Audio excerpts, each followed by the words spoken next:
We'll go ahead and do roll call. Rojas, Here. Peyton. He's not with us yet, but supposed to be Nathan. Here. Sweat. Nope, Sweat is excused. Colberg. Here. Morrison. Here. Okay, we do have a quorum with Sweat being excused and still waiting for Peyton. If everyone will join me in the pledge of allegiance. I pledge allegiance to the flag of the United States of America, which stands one nation under God, indivisible, with liberty and justice for all. Thank you. Excused absences. We have Sweat, agenda approval. Make a motion to accept tonight's agenda. Second. Okay, we have a motion to accept tonight's agenda by Rojas, second by Colberg. All those in favor, Rojas, Aye. Peyton, oh, excuse me, sorry. Nathan, Sweat, Colberg, Aye. Morrison. Aye. Motion passes 4-0. Consent agenda. Looks like we have no consent agenda tonight. Item F, mayoral proclamations, none. Item G, public presentation prior notice. Nobody signed up. No changes to that. Heidi? Not that I'm aware of, Mr. Mayor. Okay. Item H, public presentation for items not on the agenda. Do we have any hands up? Not at this time, Mr. Mayor. Okay, and just to make a note, I see Harmony has joined us, so she is officially in attendance. Let's see here. Item I, Committee and Advisory Board reports. I see we have none. Item J, Administrative reports, none. Item K, Public hearings, none. Item L, Unfinished business, none. Item M, New business, and this will be basically, these are continuation items of our last meeting that we did not get finished up. Item M1 is Sylvia Fuel and Lube maintenance request for repair of leaking roofs. This will be found on page 5 of your packet, and if we could have staff present, please. Thank you, Mayor. So the city of Seldovia received a letter on July 9th from the Fuel and Lube letting us know that they would like the city to repair not only the roof of the building at their main location on Main Street, but also at the city dock. And so per the terms of the lease, we have 20 days to respond to the request from the lessee. Otherwise, they can secure their own contractors to essentially do the work. So it's in the city's best interest to maintain control over the construction of anything on our facilities for cost reasons, cost-effective reasons. And so we've let them know that the city will be handling the repair and looking into the project further. And so before council is a memo on page 5 in your packet that outlines 2 recommendations for council to consider. The first recommendation is that council makes a motion directing the city manager to secure a general contractor or roof inspector to evaluate the roofs of the city buildings. And then we do have funding for contractual services under the Public Works Department.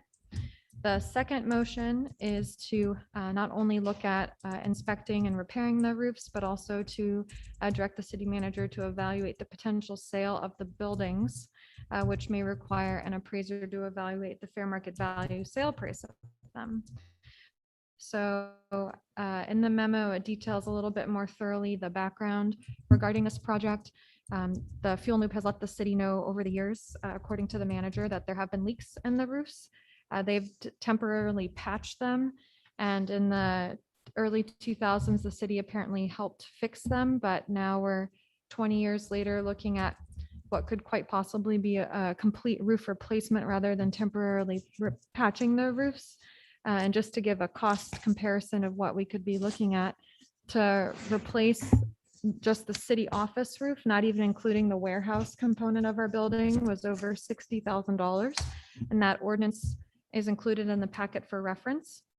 And so that's just to give you guys a cost idea of what we're talking about.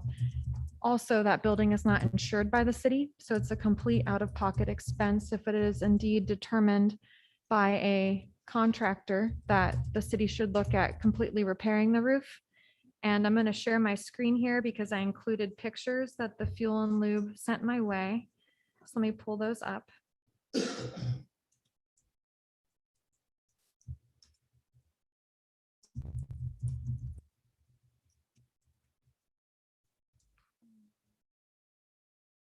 Where is it? Here we go. So Josh sent these photos over on July 14th. And I don't know the first thing about roof replacements. So anyone that has expertise regarding roof replacements, if these photos mean anything to you, I would totally appreciate you commenting on them.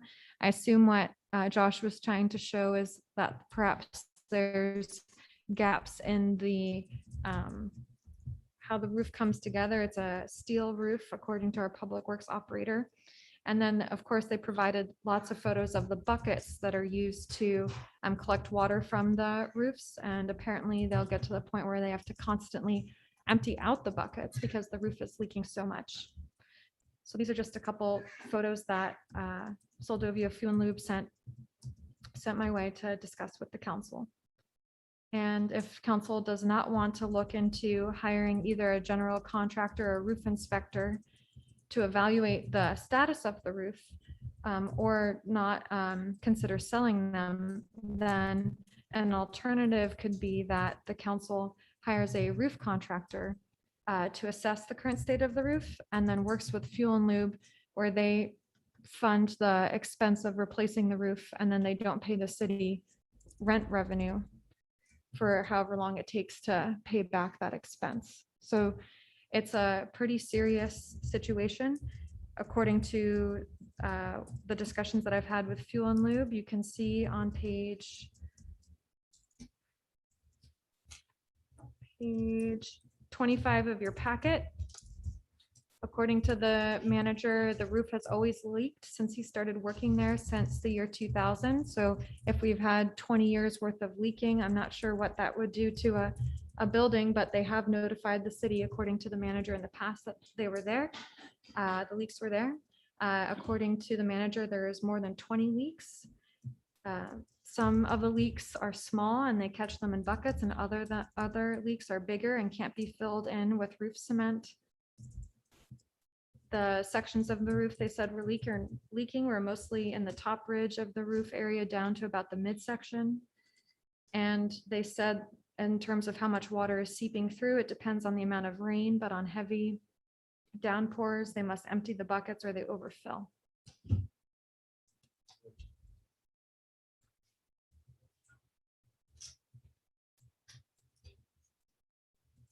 So it is a responsibility per the terms of the lease the city signed with Fuel and Lube the 1st of January in 2020, that structural improvements that need to be made to the building are the responsibility of the city. And I'm just reviewing here any other information I provided the council. So I tried to do a rough estimate of how much revenue the city would make with this building over the terms of the lease, assuming all of the conditions that were put in the lease. And it looks like we could make a little over $1 million. This is just a rough estimate. And I used the lease and then provided council with how I came up with that dollar amount on page, let's see, page 30 of your packet. So the city is currently locked in at $24,000 annually with Soldovia Fuel and Lube. Then we're allowed to increase based on the assessed value up to 1% of the value of the property per the Kenai Peninsula Borough. So if we were to do that based on the assessed value of the building currently, that's how we get the lease rate increased to $25,974. And then if we assume a 6% CPI,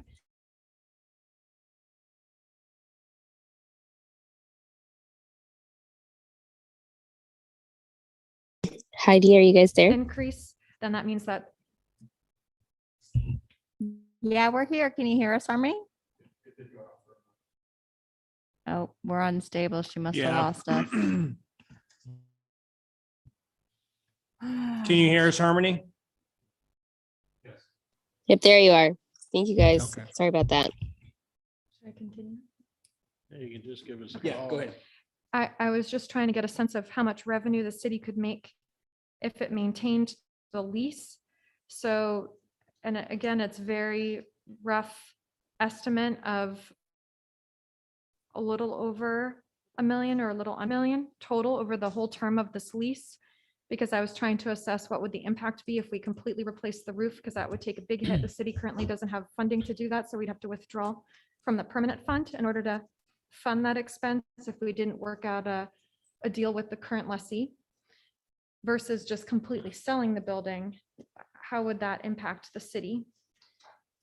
And if we make a little over $1 million in revenue, that could be great if we just did the upward or upfront maintenance improvement costs. However, the building is, I think, over 50 years old. And so over the period of the lease, it could need more repairs than just the roof. So you could start having more significant structural improvements concerning the whole building. And so does the city have funding upfront to cover major capital improvements associated with this building versus just considering the sale of the building? So I was trying to look at all different angles for council. And so if you look at the memo, it summarizes the two main motions that I'm recommending council consider this afternoon. One is just, let's look at it, take the full cost ourselves.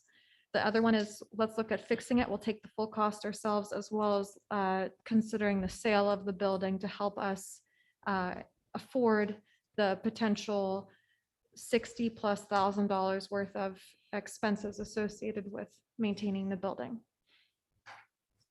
I'm here for questions. Mr. Mayor, Thank you, Rachel. Go ahead, George. how about a third option? Instead of pouring more sand down a rat hole in a 50-year-old building, let's condemn it. Let's move across the street to the multipurpose building and put the money into that to bring it up to snuff. We might even be able to get a grant or something to do that. Also, we'd be maybe in a position to increase our lease charges, seeing as how we were producing a new building for the folks across the street. Yep. You want to respond to that, Rachel? Through the mayor, that could be an option that we proposed to the lessee, but they've made major improvements to where they're currently at now. So then would the city consider reducing their lease rate or assisting with the cost of moving all of their improvements over to the value added property? Just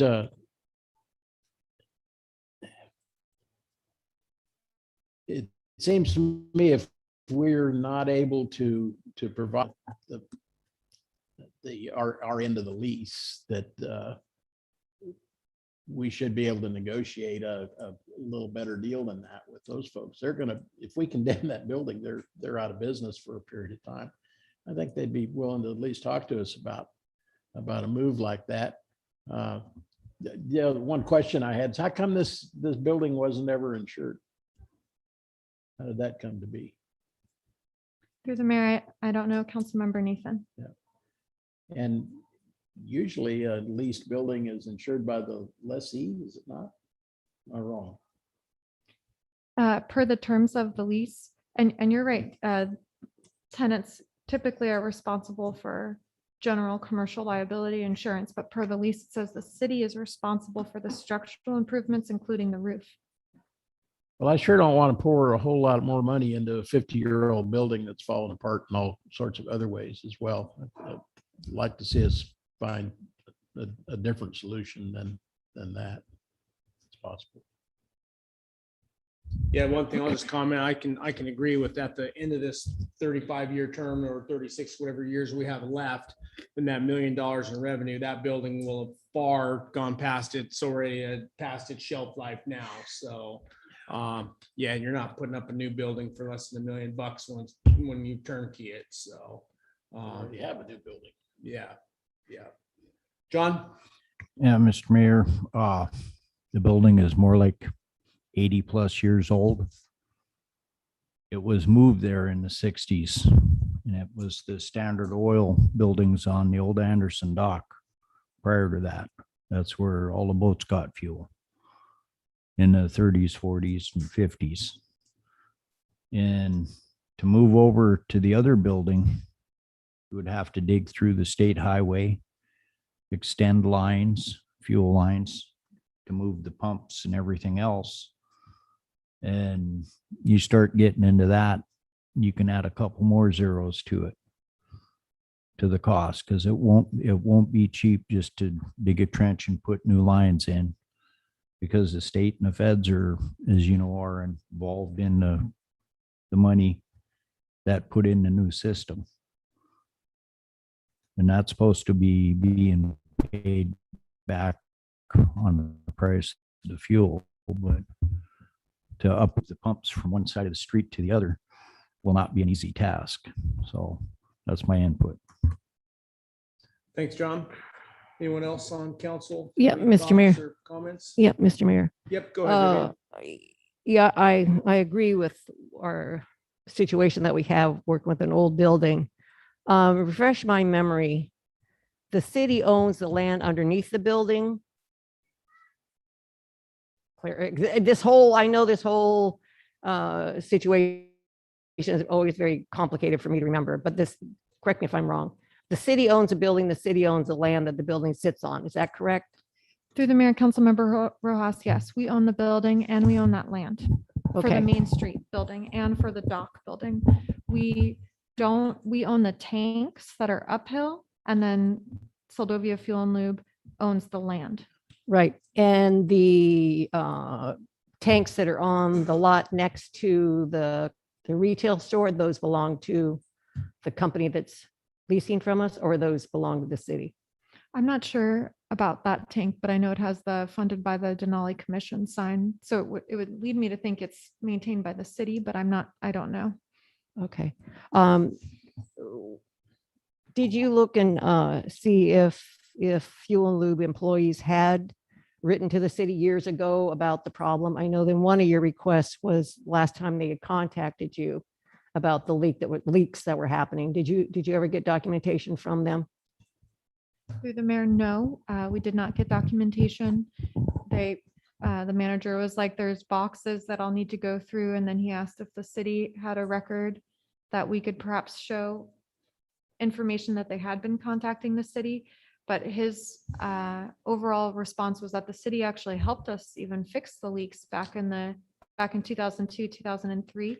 But I was concerned that the city hasn't been informed since that time period and the leaks have been going on. But the manager was very much like, no, we have definitely been in communication with the city. I just haven't seen that documentation yet. Okay, all right, thank you. At this point in time, I think the idea of, I think we need to find out what the damage is. How bad is the damage on the building? So I would be interested in moving forward with the evaluation of how bad is the building. And I know an assessment can look, or an inspector can make it look really pretty worrisome, just like the city office and how we did not fix the shop because of what it required. So I would be swaying in the direction to find out how bad is it, what does it require, and then have that discussion about what does it mean if we were to sell the building. If we sell the building, are we selling the land underneath it? Is that part of the deal? And if we make $24,000 a year, that money should be going, which I think you referred to it here, that money should be going into a maintenance fund, not going to the general fund, but actually into the maintenance fund to keep that area, that building alive, whatever the building might be, if we move across the street or wherever, or construct something else. But I think the idea of moving across the street and utilizing that building, I have no idea how much money that would take to get that building up and going. I mean, we've put out a number of $300,000, $400,000 to get that building up and running. But okay, thank you. That's it for right now. Thank you, Vivian.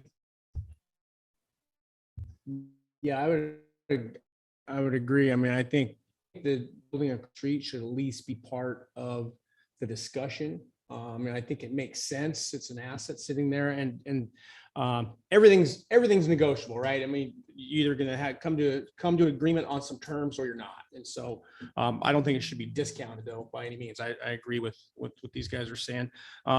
Has Jordan gone up and taken a look at that roof himself up there, up on top?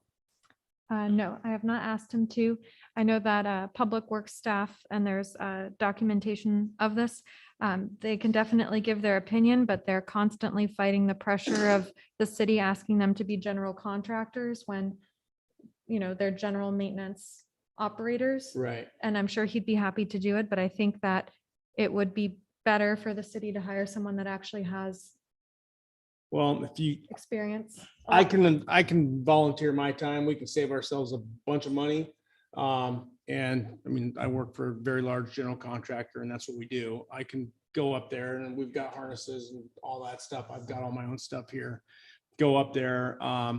If Jordan's got a lift or some way I can get up there or even get it from Hopkins and we can go up there and take a look at the condition of that roof and just get an idea of, you know, how thin the metal is, what's going on. It probably wouldn't be take but an hour to come up with a pretty quick conclusion of, you know, if it's completely fatal and the whole thing needs a tear off and a replace.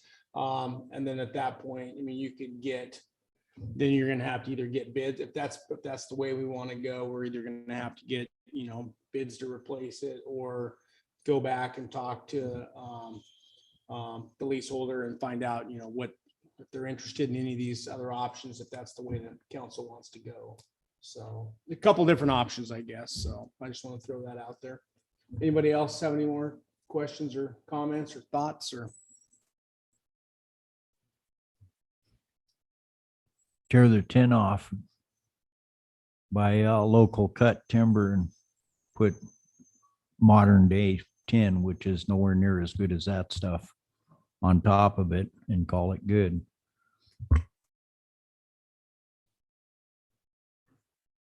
Okay. Mr. Mayor, Yeah, go ahead, Harmony. I just appreciate the perspective you offered. I am not a contractor. I don't have a lot of, I think everything that's been stated makes sense. We should shop around, consider different ideas. I do kind of agree with John's statement about moving across the street is going to be a massive undertaking. There's so much infrastructure involved. But yeah, I guess I really don't have an informed opinion here, but I do appreciate Jeremiah's input on maybe being able to take a look and having an informed opinion. I would definitely prefer to defer to somebody who knows what they're talking about here. Thank you, Harmony. Yeah, Mr. Mayor. Yep, go ahead, Pearlie. Yeah, I also agree that that'd be nice if you could take a look at it. I think, I don't know if we're getting into a legal issue there with somebody gonna squawk that it didn't go out for bid or something. I just don't want to get our heads in the noose there. Yeah, I think moving across to that value added building would be a mistake. That needs to have its own entity. As far as selling the building and the land, I think that's an asset that we need to hang on to. I would kind of like to see the city buy the fuel company and run it ourselves, but I don't think that's possible. But I think we need to get a contractor in there and get an estimate and take it from there. I think it's our responsibility. It is our rental building. And it says in the lease that we are supposed to take care of it. So I think we need to get it assessed, whether Jeremiah can do it or if we have to hire somebody to do it. And then do the repairs, whatever it needs. We need to get it fixed. It's kind of a pretty nice asset for us. Thanks. Mr. Mayor, if I may. Thank you, Pearlie. Yeah, go ahead, Vivian. Yeah, I would ask that we move forward, and Jeremiah, I appreciate your professionalism and your insight to actually have a look up in there and see what you have to say. And then after that, the council needs to work on, do we get a contractor? But I would like to see your eye look at it and have a look at what's going on up there. I know sometimes you have inspectors that come through that are used to inspecting different operations, and sometimes they go way on one side of the ball, which costs a lot of money. So I think it'd be good internally if we have a look at it first. I'd appreciate that, and then move that conversation back into our ball court again. That's what I would like to see. Thank you. Thank you, Vivian. Mr. Mayor, Yep, go ahead, George. just one more swat at what I was talking about before. Doesn't that piping come across the road now? Doesn't it come across the state road now? Once, yeah.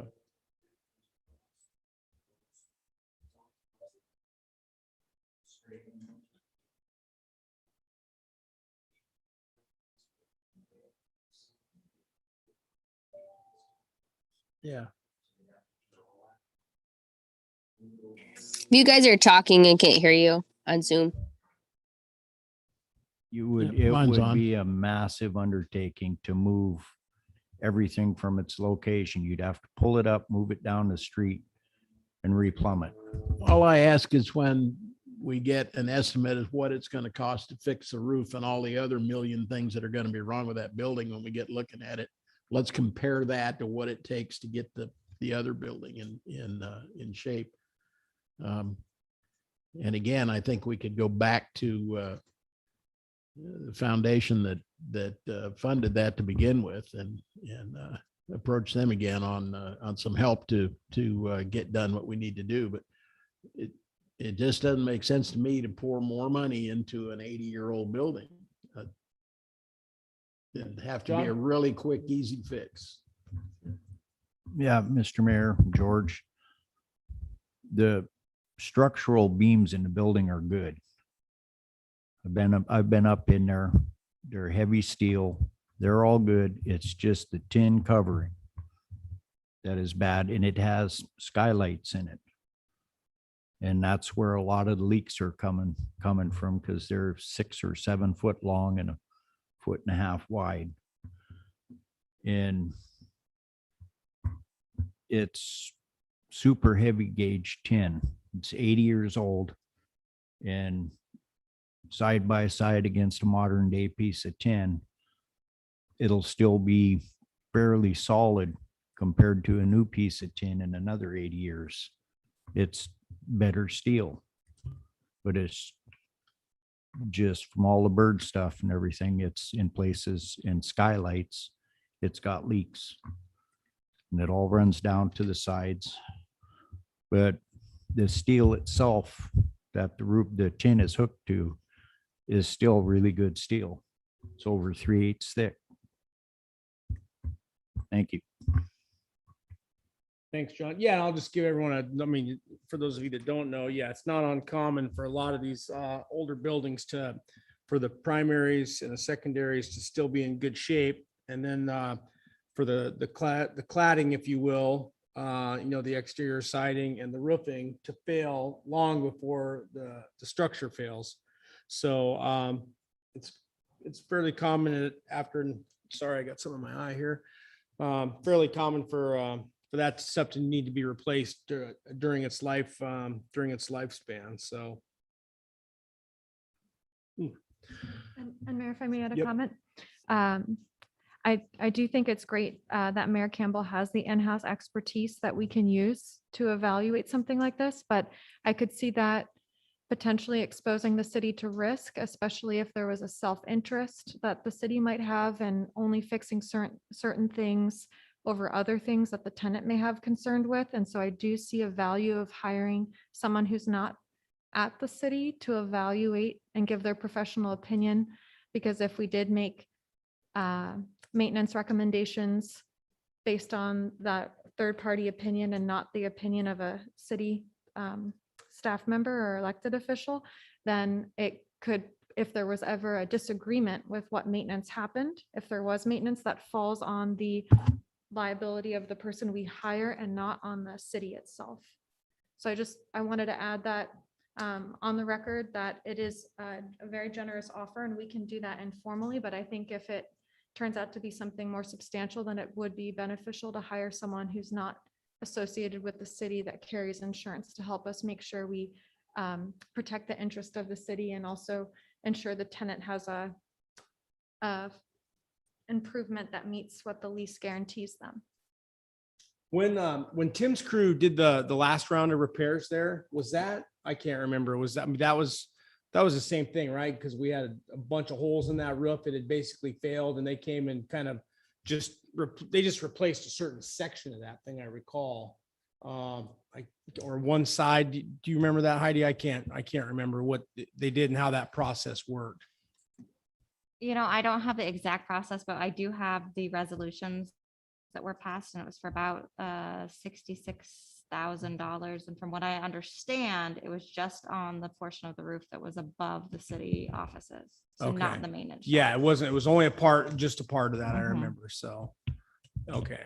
Yeah, Mr. Mayor. Yep, go ahead. Seems like, I don't have documentation on it, but it seems like I remember them talking to the crew and they said, yeah, as soon as they pulled the Band-Aid off, they found structural failures in the beams and stuff too. So I don't think that was just a matter of putting a skin on. I think they had to replace Do some additional work on structure. that. I believe so. That's what I remember.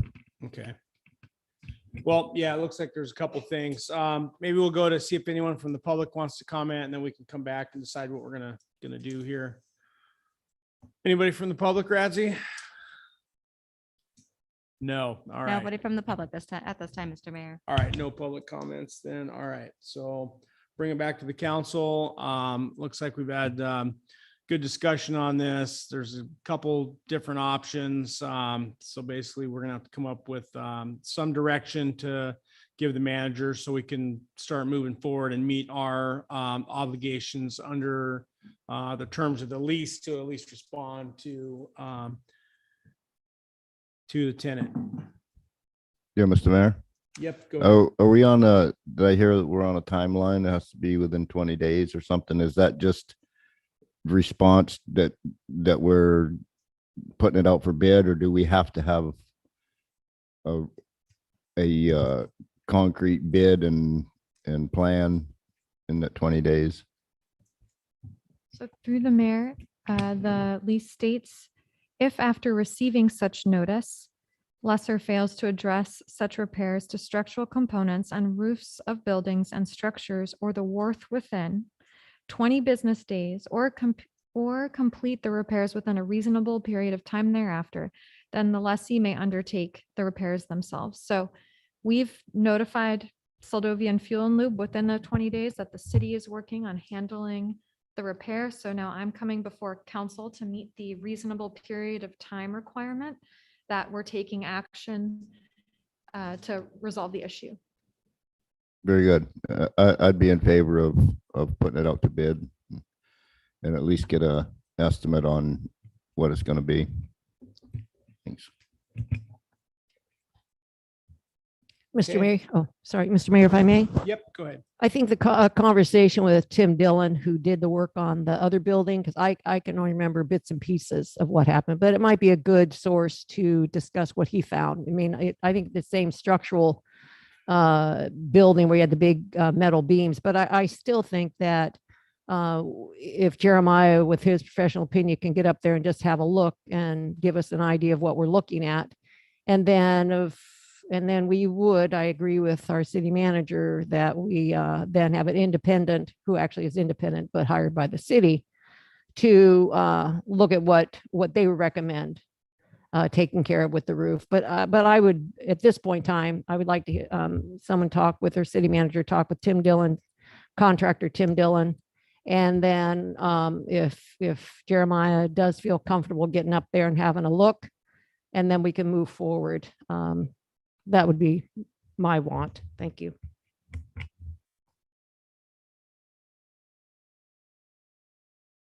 Okay, anyone else for comments, questions? Mr. or Mayor. a Motion. Mr. Mayor. Yep, go ahead. Perk. Yeah, just in response to, I'm still gonna lean toward, I don't think it's a good idea for you to get on that roof. Or do you have insurance that's gonna cover you if you fall through the roof or you fall off, or Yeah, I is don't the have city my- liable, or? Yeah, I don't have my own. my I own think insurance that's, for that. if we get somebody in here that's in that profession, they're gonna be insured, and I think we're putting our heads in a pretty big noose there if we ain't careful. Okay. Mr. Mayor, if I Yep, go ahead. if I can get clarification, Rachel, the two numbers, in your motion, your first motion and the second one, the amount of money, the one is $7,250. That's money that, and then the other one is 5,000. Could you tell me what those numbers are about? You bet. So through the mayor, Councilmember Rojas, the first number, that's a little over $7,000. That's the Public Works and Maintenance Department budget. And we're looking at two separate accounts. I believe one of them is contractual services and the other one is outside labor. So those two accounts combined total a little over 7,000. So that's what I'm saying. We have available budget to go and solicit an inspector to come here and evaluate the roof. So we do have budget for that. The second number of $5,000, that's from council's departmental budget, and that's for contractual services if we wanted to hire an appraiser. So if it was determined that the city was interested in moving forward with the sale of the building, I was just demonstrating to council that we do have some money set aside for those services already. Okay, thank you. So we just to follow up on that. So yeah, so we've got the money to handle the administrative side of this thing, but no actual money to pay for any of the repairs. Correct. Short of dipping into our permanent fund Correct. to use to do that. Okay. Okay. Mr. Mayor. Is, I don't know if this is appropriate, but the company that you work for, do they projects like the guys major? Yeah, no, they wouldn't. This is a little too long, unfortunately, for them. So My train of thought going to if maybe they could say, yeah, Jeremiah, go up and take a look at it, if you'd be covered through them. oh, in terms of the insurance, I got you. But yeah, that's also a fine line, and I don't have any contractors in mind, but so anyway, thanks. Yeah, Mr. Mayor. Go ahead. What about a waiver? If all we're worried about is you falling and breaking your neck, how about just hold us harmless? Yeah, I mean, I don't have a problem doing that if that's something that we can do. So, I mean, I don't want to be a stumbling point in the process. Obviously, I think I was just offering to go up on, a shorter amount of time to get kind of give us our 2 cents so we know, right away what we're looking at. I mean, if it's fairly catastrophic up there, you'll be able to tell pretty quick, short of wait. I mean, right now, I don't think there's a single contractor that's not just swamped, and it's probably going to take us I don't know, maybe I'd be surprised if we can get someone over here quicker than a month or something, to come over and take a look at this. But maybe we can with some calls. Maybe Tim Dillon will come out, come over and take a look at it as well. Mhm. So Mayor, we could always move forward with securing a third, separate person doing it, and then you could just give your informal opinion right now. Yeah. Because it's all, we care about you and don't want you to hurt yourself doing anything, but it's also the fine line between opinions and how opinions dictate responses. And we don't want there to be any question that the city did something that wasn't to the benefit of all. Yep, understood. Okay, so we'll need some sort of motion here, so we can move forward on this. Okay, I'll attempt to make a motion here. I'll make a motion that we direct the city manager to have conversation with Jeremiah about his informal action to look at the building, then also go out and contact inspector to look over evaluate the damage on the building. Second. Okay, so we have a motion to secure an inspector to come take a look at the building and give us an assessment of the damage. I guess just one clarification. You had a couple motions here. Would it be your intent that after that, then it come back to council again after we get, and then kind of reassess from that point Correct, rather than having her move forward with, correct. okay, so just take this one step Yep, at a time. one step at a time, and then we'll come back to council and look at what we've got between what you have to say and what the inspector has to say and time frame. And then it comes back to council, and then we revisit the whole picture. Okay. So that inspector then is most likely going to give us an opinion of the level of damage and what they What they would unless they're an insurance adjuster or an adjuster, we're probably not going to get a monetary amount out of them. We'll just get this thing needs a total tear off, or no, it looks like it could just Right. be replaced, partially repaired and replaced. Right, Then we'd have to go out and solicit bids to get all the repairs or the replacement done. right. So my understanding of the inspector is to go up and see what is wrong, identify what's wrong, make a list of what's wrong, and then we can evaluate it from there. And then go to the next step, which is contractor. Yeah, at that point, you could basically formulate an RFP if that Yep. was the wishes of Right, to go ahead and move forward. Okay. right. Thank you, Mayor, for All right. clarifying so we have that. a motion by Vivian to secure an inspector for those, for that observation. And we have a second by Colberg. Any further discussion on that motion? Yeah, Mr. Mayor. Yep, go ahead, Pearlie. The inspector is going to tell us what needs to be done. And obviously, when we get a contractor, they'll pass that info on, and then we'll get a bid from the contractor, correct? I mean, the inspector isn't going to give us a monetary. Yeah, I okay. wouldn't think so, no. All right. Thanks. Okay, any additional comments on that before we vote? Okay, Harmony, can you hear us? Yep, I'm here. Okay, do you have any comments or are you ready to vote? I'm ready to vote. Okay, all right, no additional comments, then we will go ahead and vote. All those in favor, Rojas, Hi, Peyton, Aye. Nathan, Aye. Colberg, Aye. Morrison. All right. Okay, motion passes 5-0. Okay, thank you everyone for that.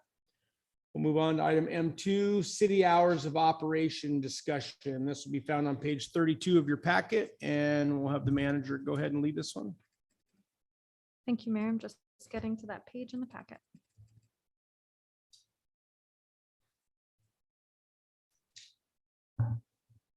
So on page 32 in your packet is a memo on the topic of city hours of operation. And the recommendation I'm putting before council is on behalf of the city's administrative staff. I request Seldovia City Council support the administrative decision of having the city office be open to the public from 10 a.m. to 3 p.m. So reducing city office hours from the 8:30 to 5 to 10 a.m. to 3 p.m. And in the background, I provide counsel. So unlike larger municipalities, the city of Seldovia departments are supported by one or more staff that are working at or over capacity in their current positions. We're very lucky to have an administrative assistant who can be the first face for the city and provide immediate customer service, but we're only able to have that position in a part-time capacity. So the administrative assistant is only at the city anywhere from 20 hours to 29 hours. And so then as a result of her not being there, other duties that she would help the city fulfill, they fall onto department heads that are your finance officer and your city clerk and special projects communication coordinator. They're fulfilling general administrative functions that take them away from being more efficient at completing projects of high importance and priority for the city. And so how I see that impacting the city is we become less efficient at accomplishing the projects that the city really needs to move forward, rather than having someone who can support with the daily operations of the city. So it's a common practice for smaller cities that have limited staff to reduce opening hours to the public so that staff may be more efficient at fulfilling their responsibilities for the city. So I confirmed this practice with our local government specialist. I called him and asked, do you know of other cities that are in the same predicament? And he said, yes, it's very common for very small communities to have one person that actually fulfills 3 roles for the city. There was a administrator I learned who was also the city clerk that also helped with water billing. And so that person is running around and can't be there in any one spot at any one time. And so it's logical for at least that city to say, okay, this person will be here from these hours, then they have to shut up shop to run somewhere else. And so in Soldovia, luckily, we're able to support more people in the positions and spread them out, but it is still very difficult for staff currently to complete all of their duties, especially now that the working hours for staff have gone from 40 hours to 37.5. So with the new hours of 10 a.m. to 3 p.m., staff would continually check voicemails and follow up with constituents during that period, and then also have a voicemail and signage that says this: if this is an emergency, please call 911. But we will, of course, be offering the most exemplary customer service as possible, while still trying to balance out the greater needs of the city. So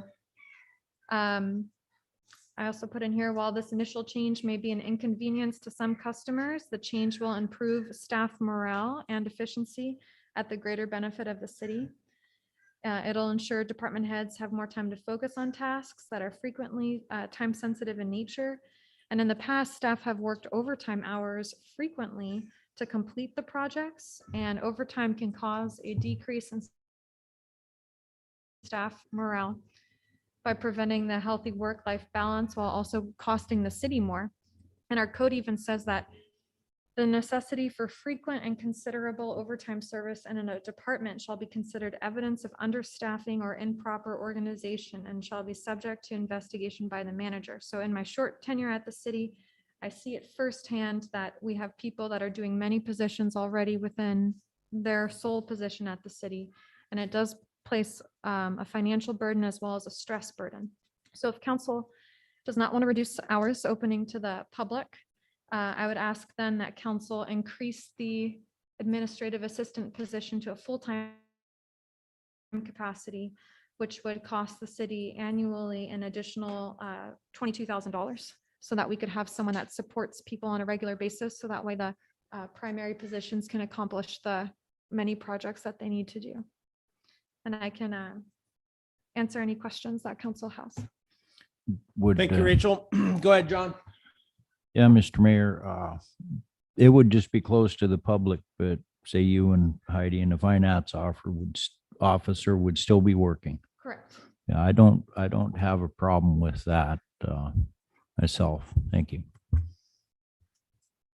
Mr. Mayor, Yep, go ahead, George. is there any effect on handling the ferry when you reduce these hours? That it wouldn't affect them at all, would it? No, it wouldn't, because the ferry, they're separate staff. They're already on call part-time and have very flexible hours. So it's primarily the year-round in the trenches staff in the city office.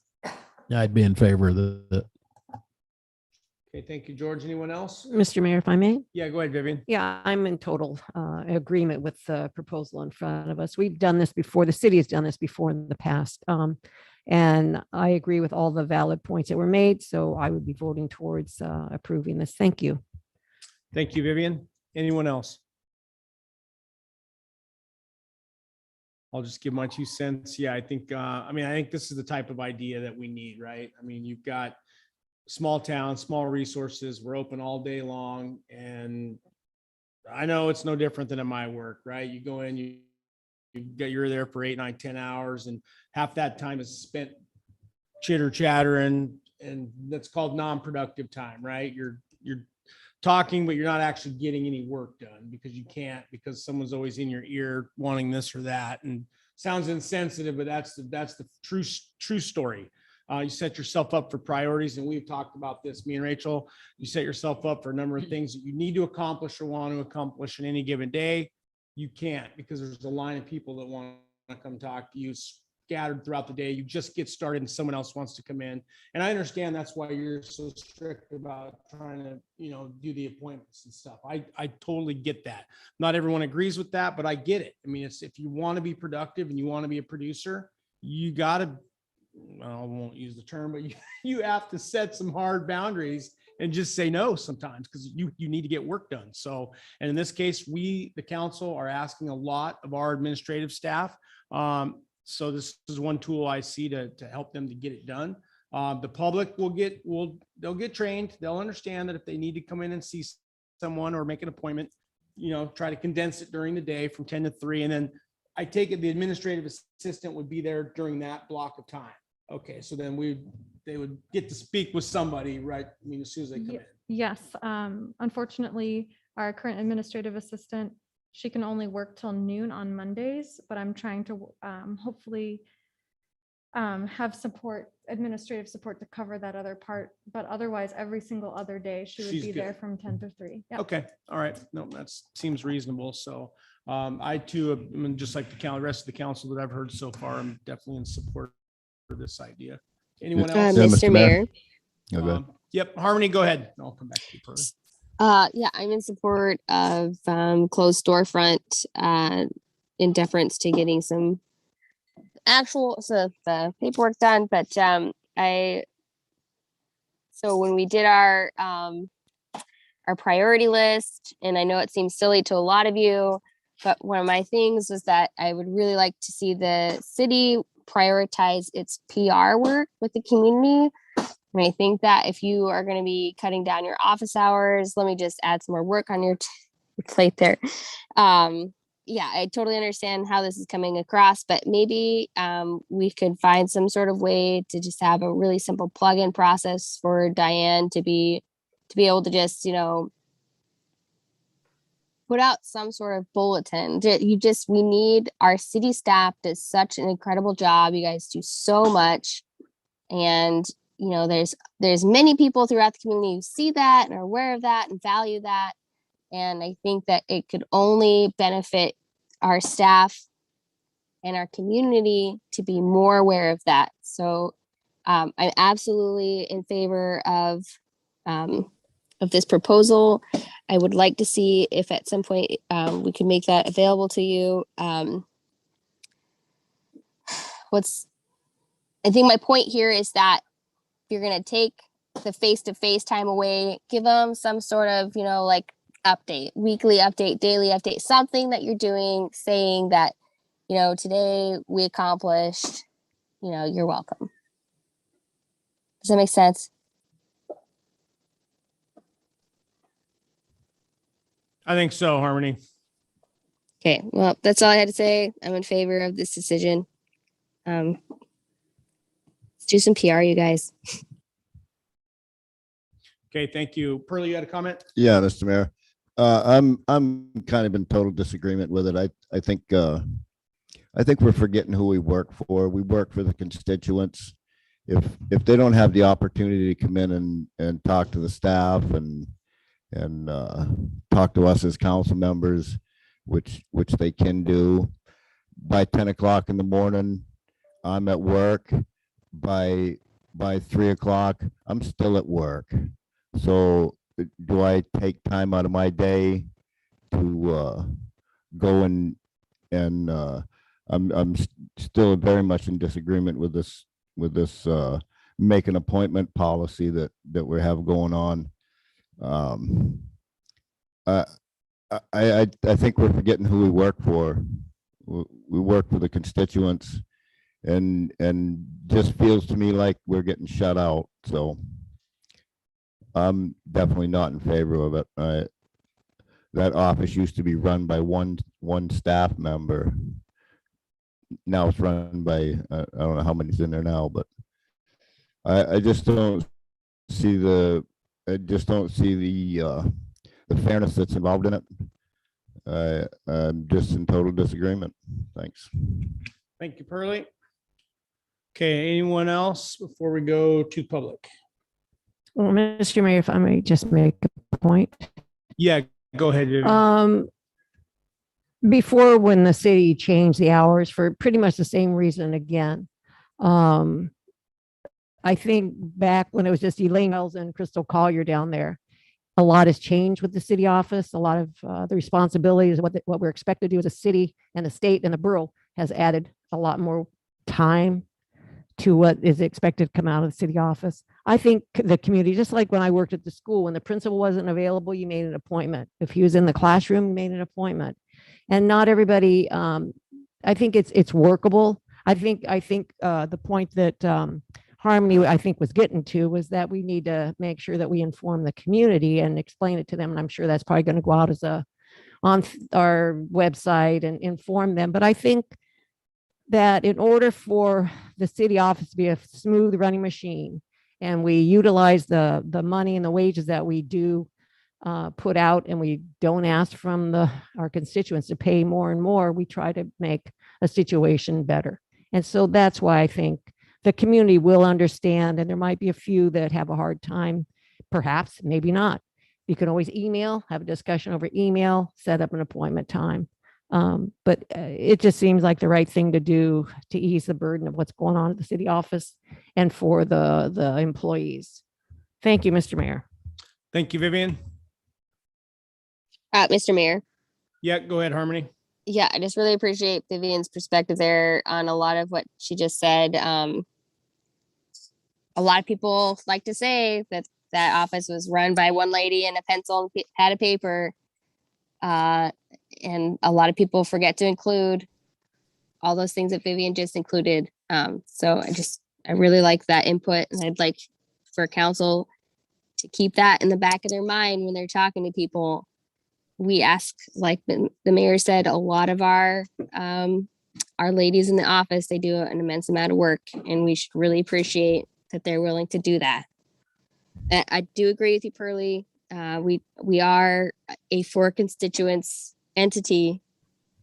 In order to be able to maintain that structure, we have to have the time to do it. So anyways, thank you. Thank you, Harmony. Mr. Mayor. Yep, go ahead, John. Yeah, I was here for all of them one-person years. And through all of them one-person years, there was no maintenance needed to be done on any sewer lines or any water lines, because through those years, they were still basically under the warranty, as you might say. There really wasn't anything that needed to be done like we're doing. And 40 years of nothing being done, now we're suffering the consequences of that. There's a lot to be done, and it takes a lot of work. 10 to 3, people can make time. They seem to make time to make it down to the gas station when they need gas. And that's several times a day for some, and they're working. So I think 10 to 3 is good.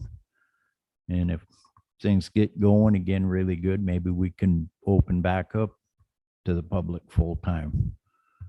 But for the amount of work that needs to be done to pacify the borough, the state, and the federal government, it's just something we need to do. Thank you. Yeah, thank you, John.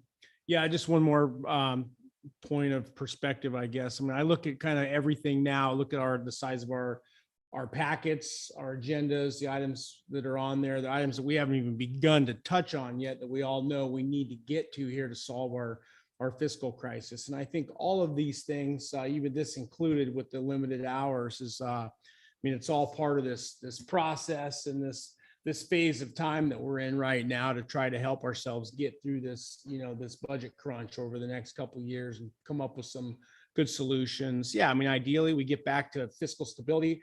Our office is manned. We're open, like we should be to the public, for the full time of the day. I think that'll all come back in good time. I see good things ahead for Soldovia. I mean, this has been a fantastic year. A lot of people have come through the town here. mean, the housing market is fantastic here right now. I mean, there's a lot of good things on our radar coming forward, but we have to give our city the time to be able to do the things we need to do to get us back into a good fiscal situation here.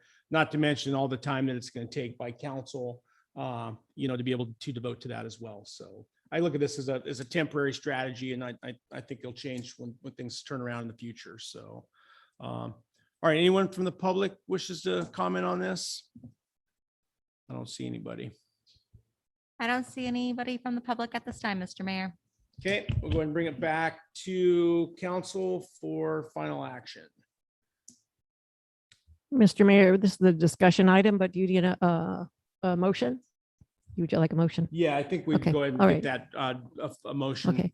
All right. I'll make a motion that we approve the city hours of operation reduction as written down and in front of us Okay, until further notice. until further notice. Thank you. Okay, do we have a second? I'll second. Okay, we have a motion to make an hour change at the city as described from 10 to 3 and until further notice. And we have a second that was by Rojas, second by Goldberg. Any further discussion on this? Okay, we'll go ahead and vote. All those in favor, Rojas, Aye. Peyton? Aye. Nathan? Aye. Goldberg? Aye. Morrison? No. Okay, motion passes 4-1. Okay, thank you everyone for that. We'll go to item M3, overview of Jackaloff Dock ownership and maintenance needs discussion. This is on page 34 of your packet. And Rachel, go ahead and you can take this one. Thank you, Mayor. And then I just wanted to confirm with the city clerk, do we have Operator Cameron and the Harbor Master on? We do have Harbor Master Jant Peterson and Operator Cameron should be coming on momentarily. Okay, great. I'm going to share my screen with council because there's a PowerPoint to accompany this part of the meeting.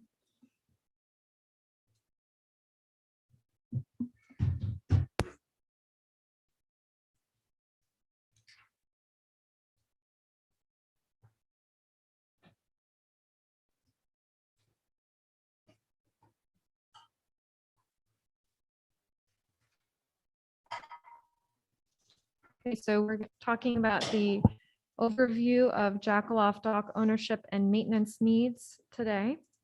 A little bit of history for the council just to ground us in where we're going forward. In October of 2008, the state of Alaska transferred the dock to the city along with $376,200. The funds were appropriated by the legislature, and that's that $376,000 amount, to pay for the deferred maintenance of the harbor facilities. There's also additional documentation that shows that the deferred maintenance funds were supposed to be used specifically for Jackaloff Dock. The 2008 transfer project agreement also stated that the dock must be used for a public purpose. If not, it can go back to the state, but only if the state elects to take it back. And that transfer project agreement, which the mayor had requested at our last meeting, is included in your packet. So from 2015 to 2020, the city applied for a Tidelands lease from the state. And that's based on a conversation that the city had with a state employee, Kevin McClear, who advised the city could not charge moorage fees at the dock until it had secured a Tidelands lease surrounding the dock. So again, the city now owns the dock, but we don't have any of the Tidelands or the water that the dock is floating on top of. So then March 2017, we passed Resolution 17-14. That's also included in your packet. And it's very insightful. It states that a separate special fund to track the Jackaloff Dock expenditures was not created, and that over the last 9 years, the general fund absorbed the funds under the Harbor Improvement Capital Project Fund, and that the city transfers funds. It recommended that the city transfer those funds from the Capital Project Fund to the Boat Harbor Special Revenue Fund. So basically what this was saying is that the $376,200 that we received from the state, we never created a separate account that said specifically this is only for Jackaloff. Instead, what the city did is it had a harbor improvement capital project fund. And then the auditor said, we would recommend that you transfer this into your boat harbor special revenue fund. Well, those funds support our harbor. So I'm sure there were expenses associated with Jackaloff Dock. And I know actually that there have been that have gone to the boat harbor special revenue fund, but it muddied the water, so to speak, on how much of that money is left to actually take care of Jackaloff. So then in 2018, so this is the year after, the fiscal year after the transfer, our boat harbor special revenue fund still had a negative fund balance or a deficit of $130,000 at that time. So that's some history. Where we are today, and I'm sorry, it's a lot of text on the slide, but there's a lot of information here. So in December of 2020, council elected to pursue the entry authorization and appraisal needed to secure the Tidelands lease with the state, because we need the lease for the Tidelands in order to start charging fees. The appraisal has now been completed, and the city now has the option to enter into the lease agreement with the state.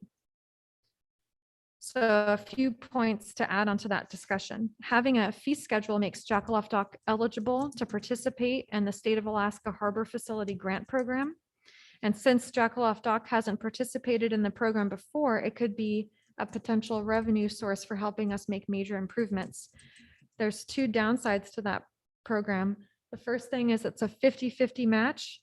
So let's say that the council decides we're going to accept the Tidelands lease. We're going to accept all the liability with those Tidelands, which includes derelict vessels and an oil spill. Now we're going to repair the dock, and the dock costs $500,000 to repair. We have to match that by $250,000. Additionally, the governor has to allocate funds to that grant program, and it was on the chopping block, or I believe he didn't fulfill the full amount requested. I want to say the municipalities, the Harbor Masters Association, I want to say they requested something like $15 to $19 million, and the governor put around $6 million in.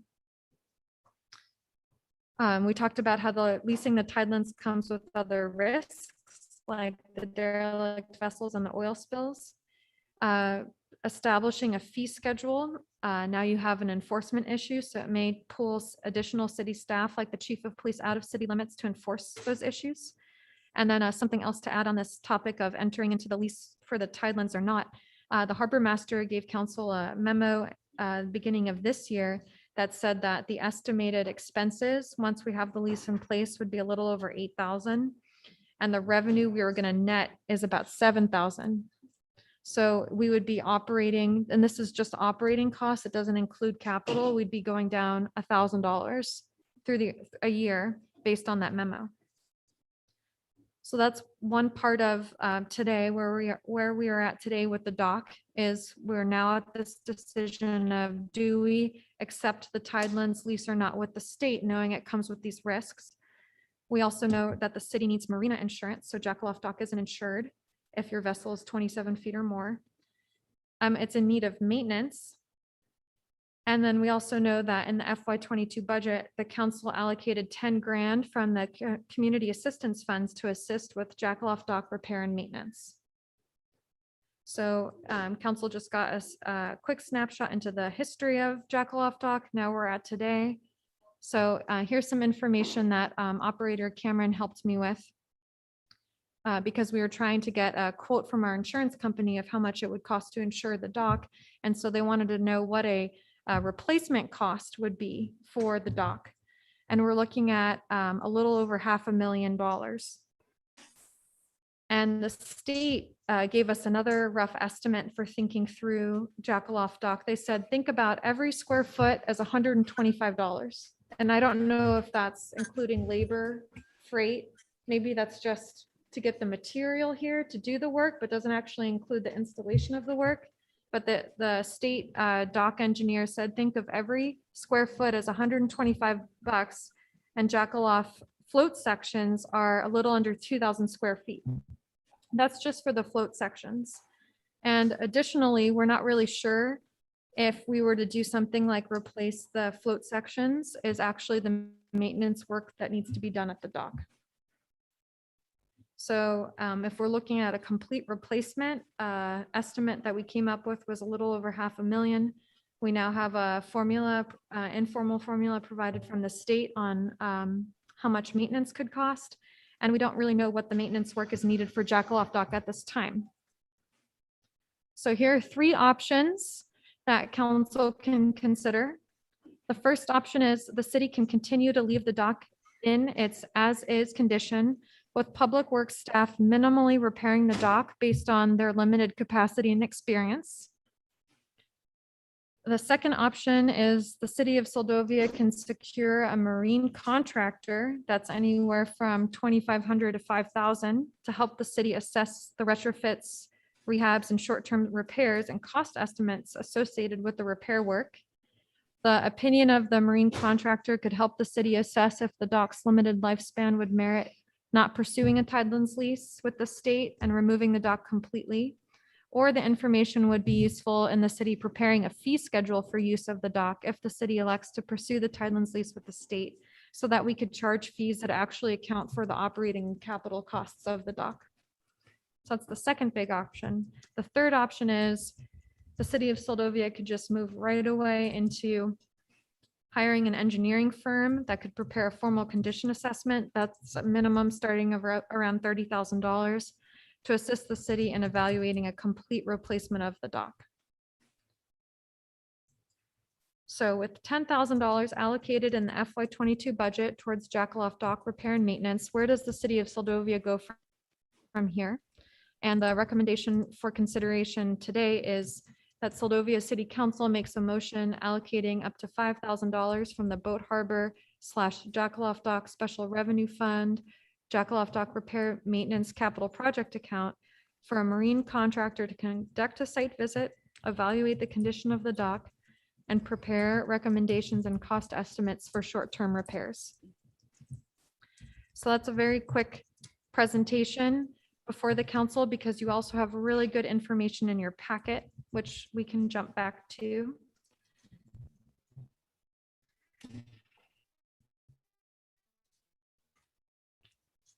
Did you have anything else, Rachel? Are you ready to Yes. go to council? Just really quick, so in your packet, council has the January memo from the harbor master that's starting on page 34.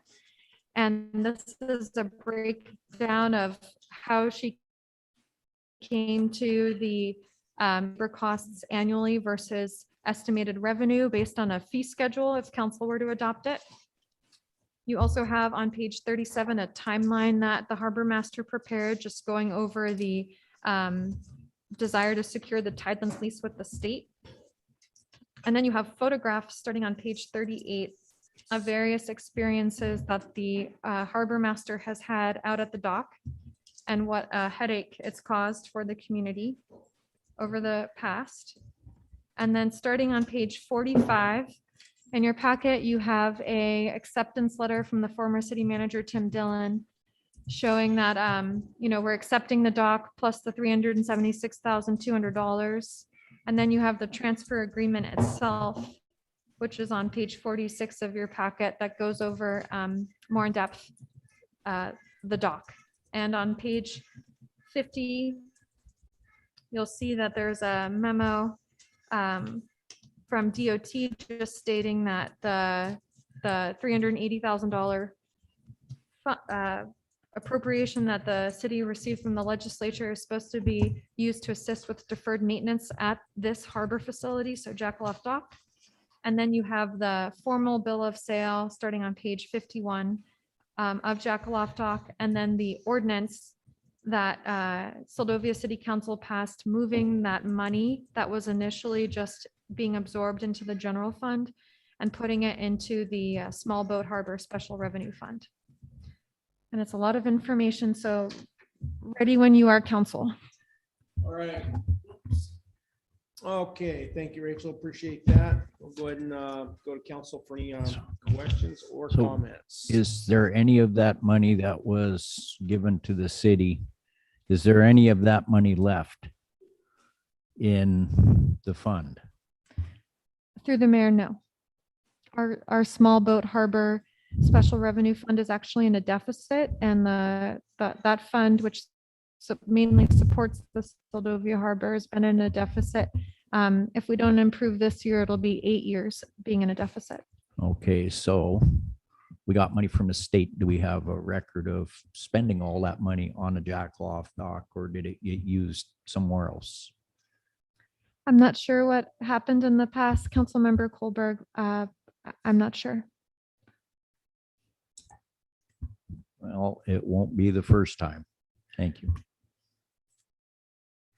I suspect the majority of that money was used elsewhere other than Jackaloff. Just a hunch. Any other questions or comments from council? Mr. Mayor, Yep, go ahead, Harmony. just wondering if Layla and or Jordan would be willing to chime in with their thoughts in this conversation. I also don't see that we have any actual community members in attendance today, but this Jackaloff dock conversation is quite. Anyways, can we get some perspective from the people who have and or will be running this project?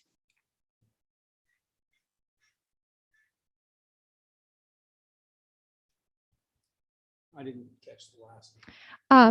Harbor Master and Operator Cameron, could you two just contribute your thoughts on Jackaloff Dock? I don't know if you heard the presentation, just giving a overview of the history, where we're at today, and some of the options we can consider, but council would just like your input. And it looks like Jordan took his mute button off.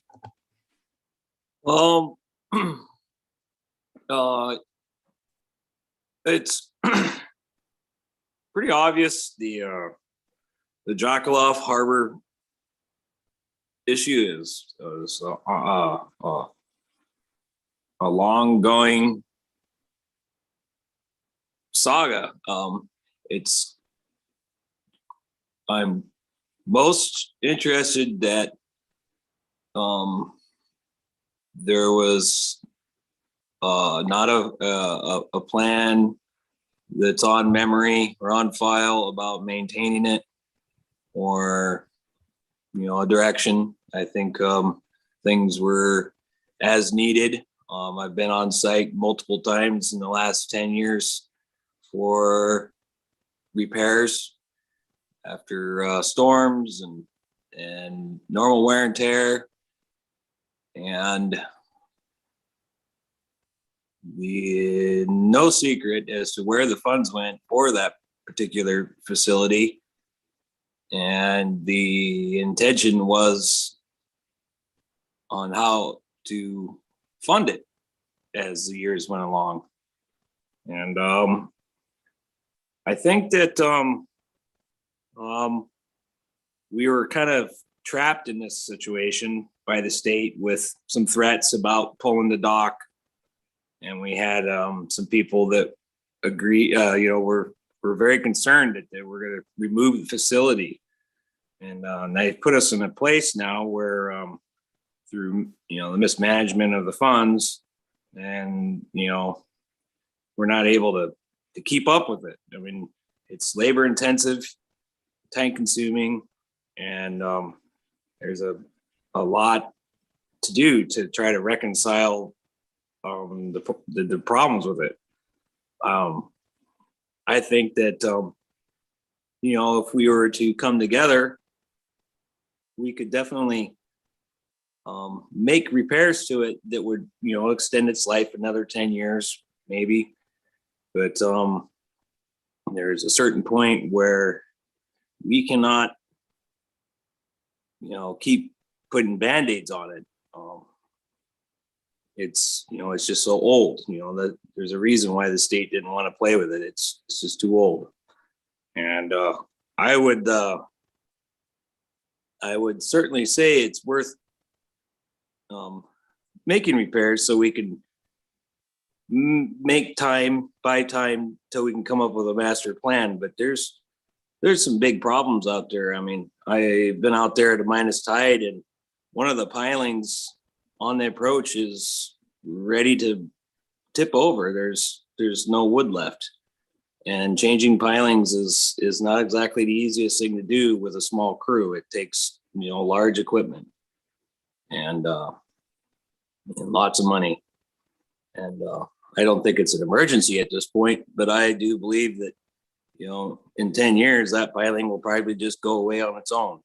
And who knows about the other ones? We can't inspect them all at this point unless we want to hire a diver or something. So I think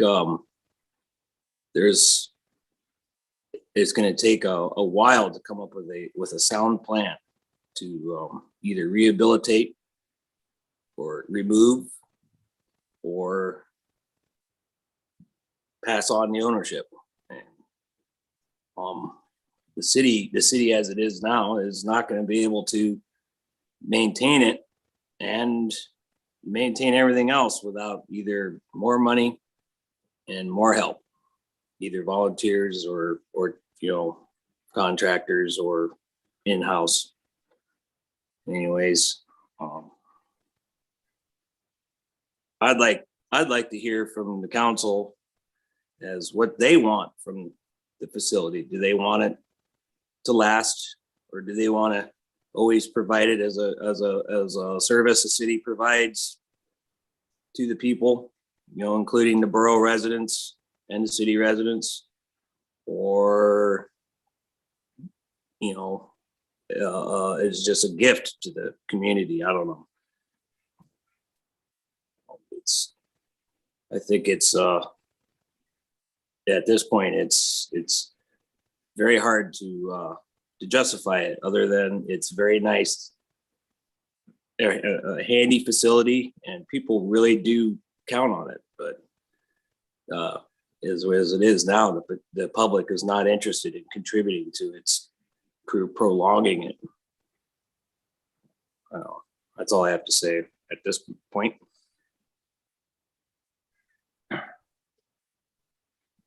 Thank you, Jordan. And then Layla, could you share a few words on your perspective as well regarding Jackaloff Dock? I know you've gone into it pretty in depth in the memo, but anything else come to mind? No, Jordan covered a lot right there. We do have some work that I do have a quote for. I was just looking for it because where that piling collar came loose, all those bolts are worn out right now. And every one of these storms that we have is just ripping it even more. And so if we're going to keep it, I would like to see something done with that. Because if that did come apart, there would be nothing holding a whole section of the dock there any longer.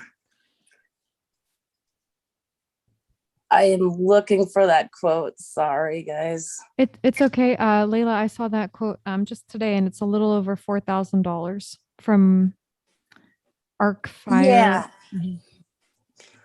Yeah, so for the piling hoops and the materials and all the labor, that's $4,249.88. But that section of the dock, every time I'm at the house there and there's a storm, I'm worried about it.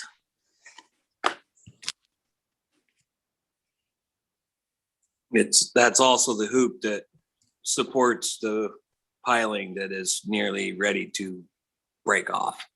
Yes, it is. And I think by it not being supported, that it's actually corroded even faster.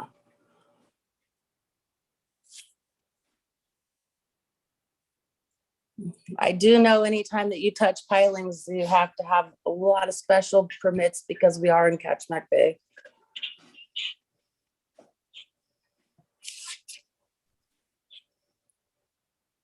So my suggestion is we need to come up with some kind of a plan.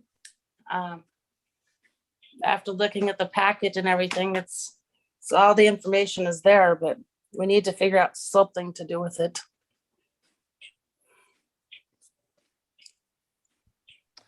Okay, thank you, guys.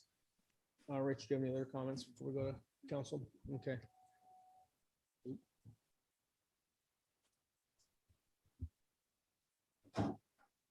All right.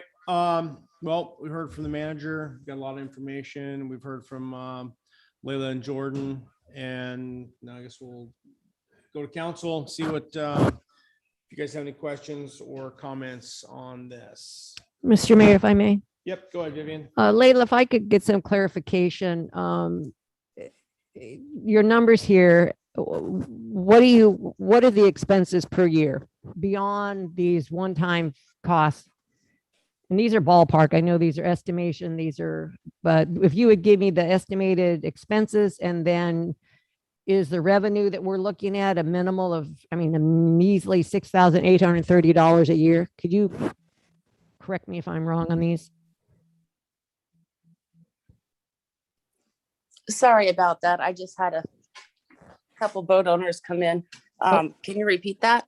Yeah, I was just trying to see in your work here, what is your estimated expenses for Jackaloff just yearly, annually? And what is the revenue? How close are those numbers together? Just a second. Trying to check in boats while using the same computer as back and forth here. Appreciate that.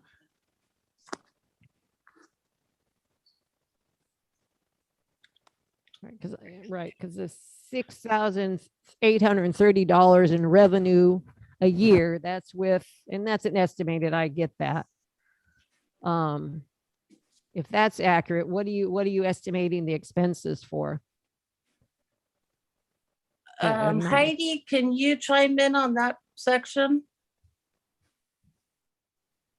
Because I see estimated annual estimate of expenditures.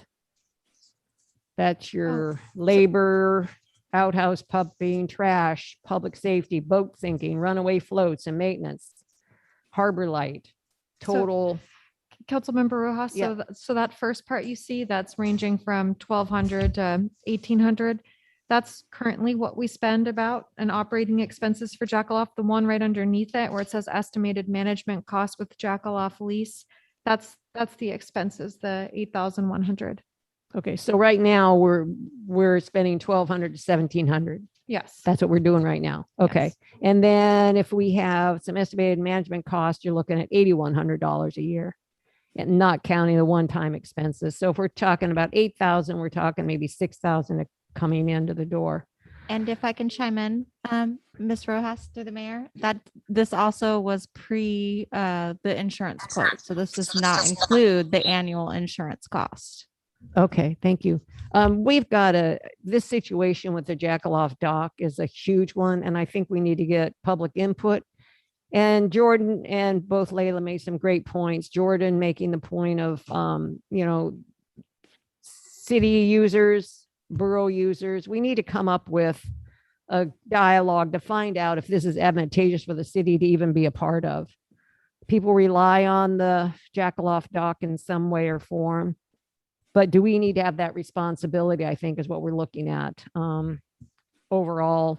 And if we're putting this on the shoulders of our employees that we have, Jordan and possibly another public works person at either half time or whatever, and then Layla, we're expecting again more and a lot. So to me, this is a discussion that goes really deep, and we need to do that dialogue with the users outside of this room, outside of the city limits, and hear what they have to say. And have a dialogue about how much people would be willing to contribute, how much is Mako, and they did help volunteer. But if we look at these numbers, we're going to bring in possibly 6,800, and we're looking at losing, let's just say $2,000 a year. We're going to be in the red at a minimum. That's not even factoring in anything that haphazardly could happen.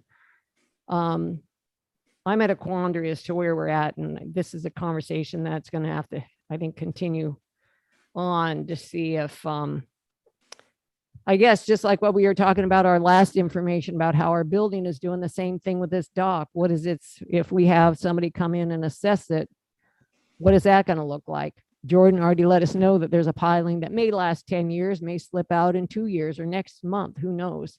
So I guess part of the equation is finding out how much we're talking about that dock's going to cost. And if it's worth it to the city to keep it going and what we need to do with a partnership. I think we're looking at partnerships. Thank you, Mr. Mayor. Thank you, Vivian. Anyone else, questions or comments? Mr. Mayor. Yep, go ahead, Harmony. Yes, so I feel like this Jackaloft dock conversation has been on the forefront of my mind, just not entirely sure why. Well, I guess just going over the conversation of our budget, basically, since I've been on council. And I agree with Vivian, the Jackaloft dock conversation is something where our community really needs to be aware of what this looks like. It's not my opinion that this dock is sustainable. I would like to hear more from our community. I'm kind of bummed that we don't have more participation today, but I'd just like people to take into consideration, everybody keeps bringing up those water taxis, but what's the first thing that they're going to do when we have to implement some sort of fee, is that they're going to bring up their rates. And then as insurance comes up, as things become more expensive and we're raising those rates on them, we're raising that tax, it's going to fall back on, and that spreads the wealth. You get people outside of the city contributing to it. But that's just one extra fee that your community members are having to pay in order to get, groceries or fuel or go to the doctor or get out of town for the weekend. And that's a small thing to consider. But when you look at all of these numbers and they accumulate, and you look at the status of the infrastructure, it's not good. I'm wondering, would we consider, are we able to give the lease away, to sell it, to relinquish it? What is our options if in the long-term scheme of the conversation, what is our options for buying out of this piece of infrastructure? What is our option for pulling pilings and floating out that dock? That's not what I'm saying we should do. I know this is, going to be an ongoing conversation. I'm just wondering, have we considered that? What is our lease with the state say about that type of consideration? Thank you, Harmony. Well, I was just, when you were talking there, I was going back through this transfer project agreement again. Whoops, sorry, I didn't have my mic on. Yeah, well, while you were talking about that, I was going back through the transfer project agreement in our packet. And yeah, this I would say was a fairly one-sided document when at the time this was signed, and it was definitely not in the best interest of the city. I mean, it explicitly states no subsequent transfer without the approval of the state. Even if we wanted to give it away, we'd have to get the approval of the state. I don't know if we ever concluded the single audit requirement for the $380,000. I think the intent of this was that the state gave us $380,000. There's a single audit requirement. If you get funds of more than $300,000, you're supposed to do an audit, which would have probably stated what we were using the money for. And then it says, if you're going to hire a contractor, you have to use the state's process to hire said contractor to do, if you're using state funds to do that work. So yeah, it's spelled out in here pretty good. So this is Right. So I guess what I was wondering, because I agree with you, Definition. when I was reading that, it does not at all sound like anybody who was reading that contract from the city office was thinking about, long term. And so I'm wondering, so it sounds like from what I was understanding, what you're reading out loud to us is that we can't just simply say, here you go, have fun with this. Are we able to pull pilings, or is that something that we also have to petition the state for? well, Again, I'm not saying this is filings like, to condemn it, to basically take it out of service, or to just to do Yeah. a repair. yeah, to be done with that thing. Take it out. Oh yeah, I don't know. That would be, we'd probably have to have the manager reach out to the state. If that's the, if the council goes that direction, have the manager reach out to the state to see what, or even before that, just to go, get a hold of somebody in the state, go back and talk about this document and find out how this works. If the city wants to pursue some different directions with this. I take Right. it the intent of the $380,000 was to spend it on Jackaloff, get it to a point where it was good for another 20 years. At that time, we would have completed our Tidelands lease. We would have been charging mortgage, all those fees, and we would have had the system in place, except now it looks like we've done everything the exact opposite. Now we're in a real pickle here with a Sure. tough road ahead to get out of it from what I see. Mr. Mayor, Yep. Go ahead, Jordan. all this time, we've never really explored what revenue we could produce for this thing. We can't make it as a gift. If the city just can't afford to have this thing running at a big deficit, we can't do that. So it needs to be funded at least to the extent that it costs us. I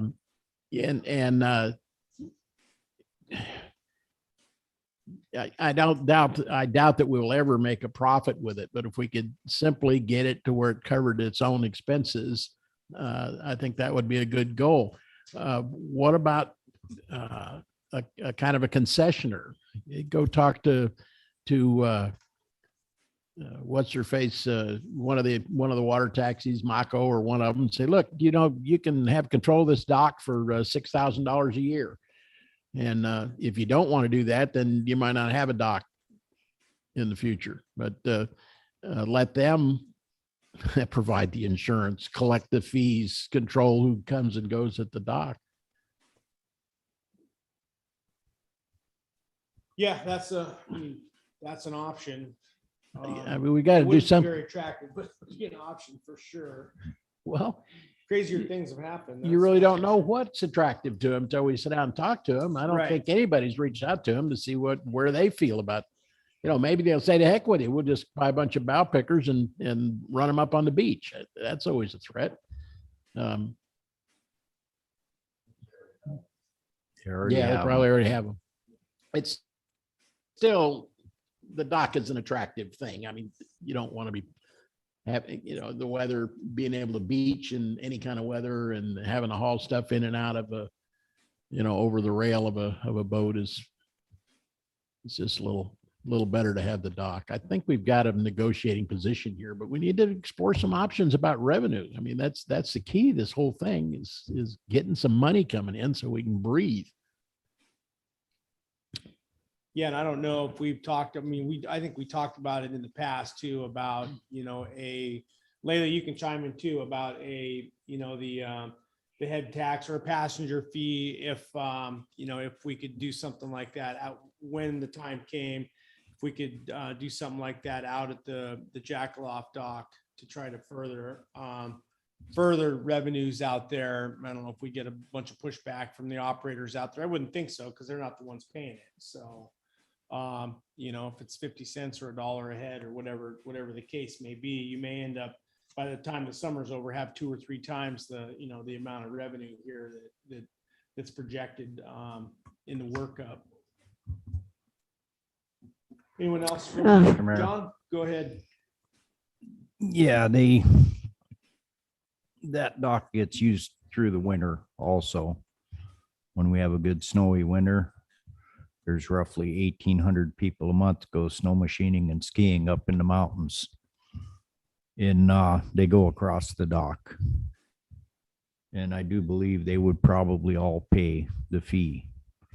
Majority of people I've talked to have, but I've actually never been in favor of the Jackaloff dock, really.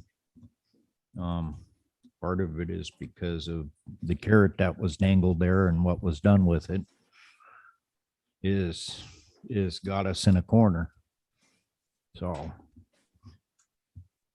if comes down to don't want to do anything with it, disconnect it from the pilings and put it up on the beach. The float we had, we gave it away. There's one stipulation by the state. If it goes on the beach, it never goes back in the water. And that dock is old enough, it's in the same condition. Just put it up on the beach. If they want it in the water, they can fix it and put it in the water. We can't. But we either do something or come up with $380K to give back to the state and tell them to keep their dock, or we fix it. It's 2 options. No matter how you look at it, comes down to either you fix it or come up with the money that you were given and give it back. Thank you. Thanks, John. Pearlie, you have a comment? Yeah, it just kind of makes me wonder, we can't afford to send somebody out there to empty the trash, but we can think about sending somebody out there to pick up monies. How would that be monitored? I'll say it again, if we could lease that piece of property and establish something there, I can see where it'd be a feasible operation, but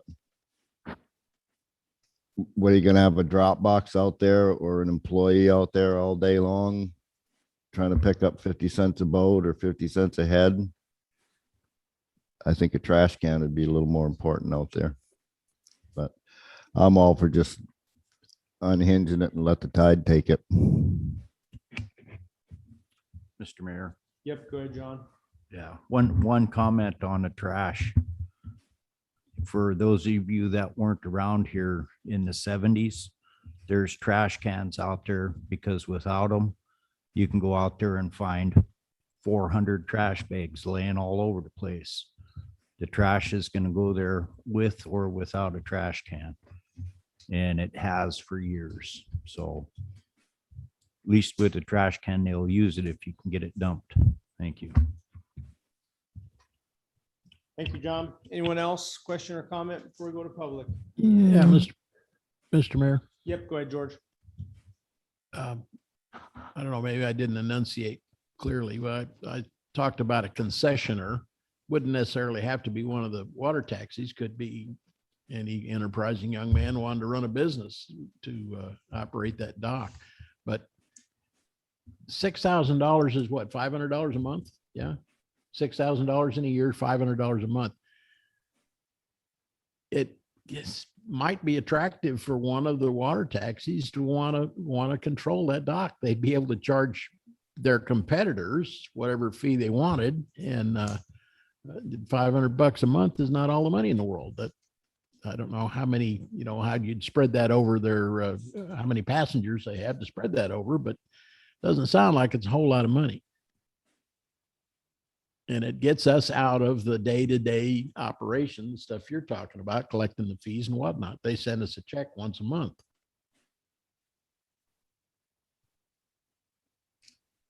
Mr. Mayor, Yep, go ahead, Harmony. just something for people to keep in mind. Those water taxis and private boats land on beaches throughout this bay, or throughout Kejimknik Bay, every day, multiple times a day, all the time. I have hauled groceries up a negative tide dock in the dark in the winter, many a year. It is totally like that. It's convenient. It's nice. It's been there forever. Many of us remember taking our school trips out there. It's a nice thing. It's emotional, it's sentimental, but at the end of the day, this piece of infrastructure is now more emotional than it is feasible.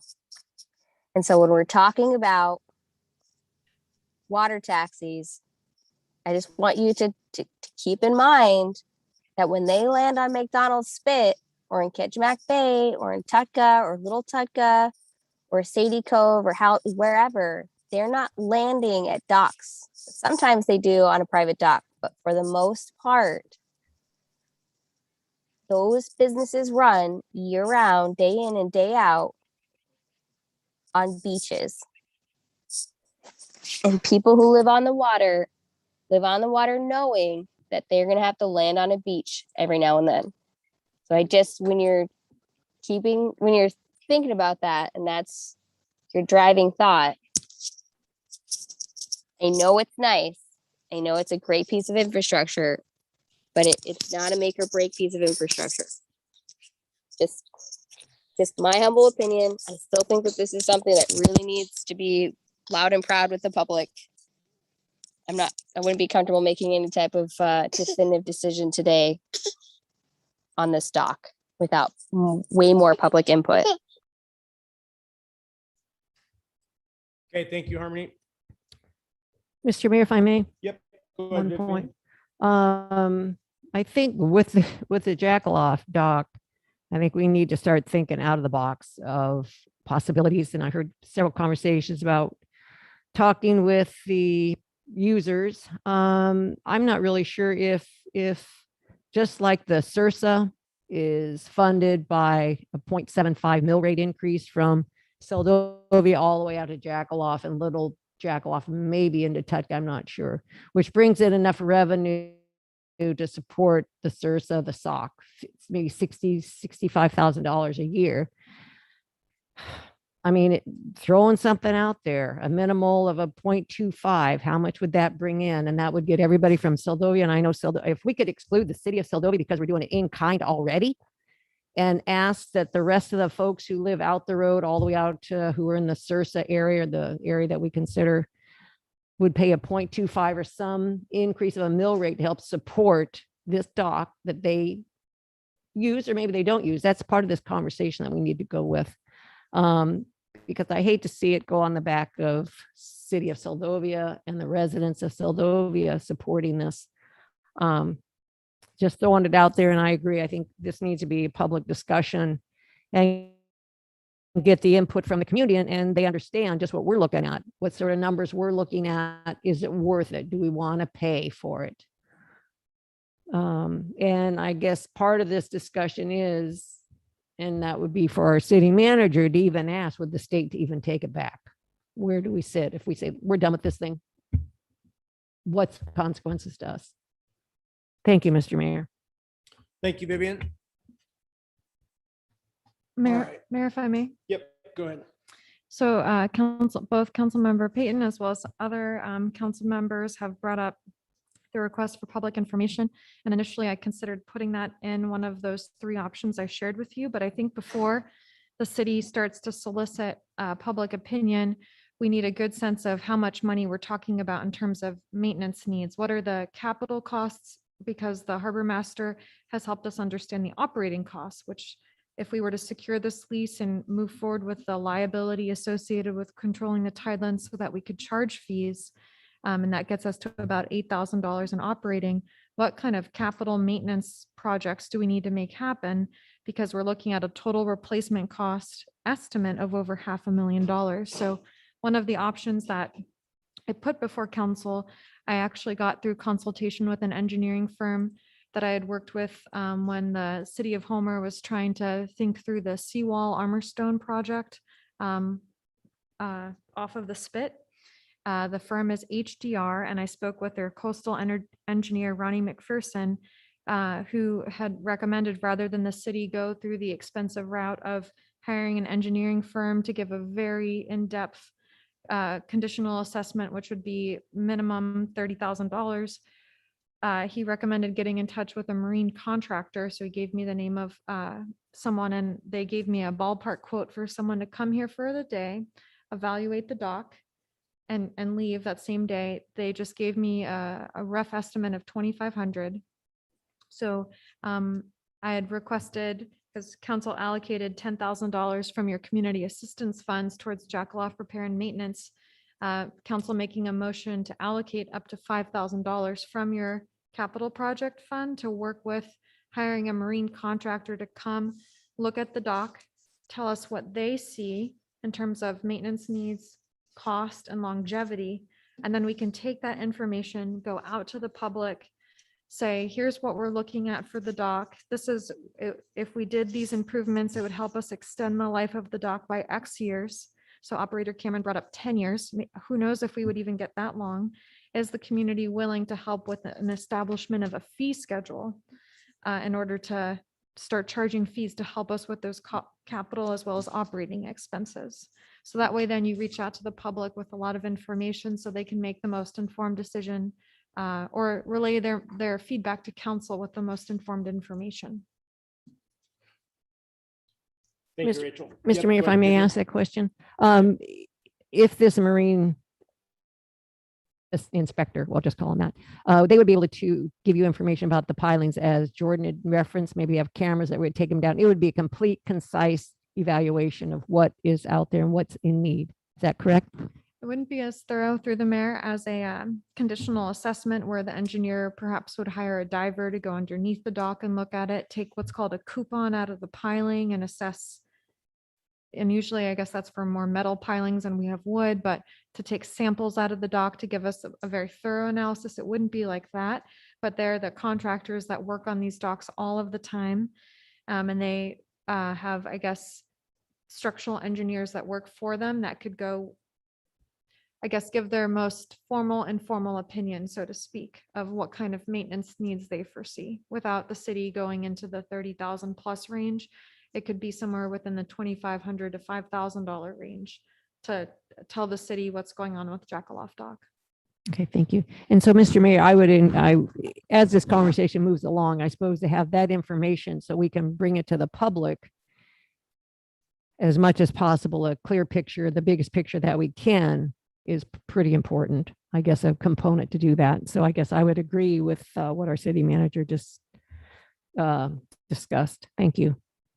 Yeah, I think I agree. Just in hearing this whole conversation, I think that piece of it is extremely important for the public, or because that's going to be one of the first questions that we're going to hear, right? Well, how much is it going to cost? So if we have that information in advance, to the best of our knowledge, then we would at least know.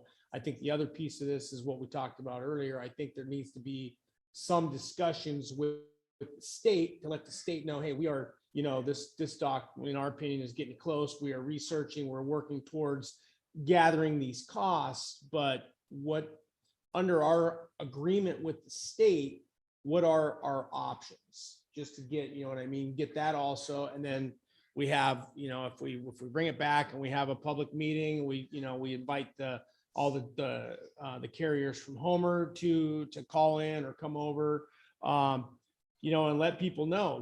One option may be that this stock's going to go away. I mean, you have to say that out front even if it's to, gather some reaction from the people to know that, hey, yeah, this might be going away. If you have an input or you want to say something, this will be the time to do that. Not this Johnny come lately deal. Oh, we didn't know the dock was going to be taken away from us. Well, you did.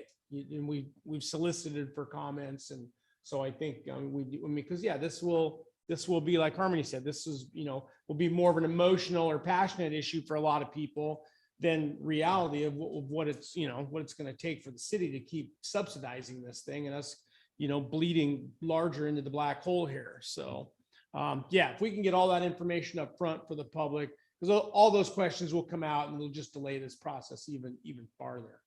So, George, you had a comment, and then maybe we'll go to see if there's anybody from the public, then we can come back and make a final decision on this. Yeah, just right quick. I think it's just as important to have some idea what sort of revenue we could develop from it. Because if it's just going to be a black hole, there isn't any sense in taking the first step. Probably not going to get any commitments, but we should have some fairly good idea what we could get. Yeah, as going a back to operate- that as a- discussion about yeah. talk to these operators. Exactly. Would you guys be in support of this? If this was one, piece of our fee schedule that we're looking at, we have to do some extrapolations here to come up with something reasonable. I mean, Layla took a first, conservative best crack at it, but yeah, we need something, we can't project that we're going to be in the negative right out of the gate, or that's just not even an option. So, Yeah. All right, do we have anyone from the public that wishes to comment? Okay, you guys are the public. Okay. Yeah, nobody Okay. from the public right now, Mr. All Mayor. right, no one from the public. It'll bring it back to council and for any additional discussion or comment. Yeah, Mr. Mayor. Yep, go ahead, Pearlie. Yeah, I definitely agree with you on pursuing the state and seeing where where are options there? I'm sure the state's probably gonna say, no, we don't want it.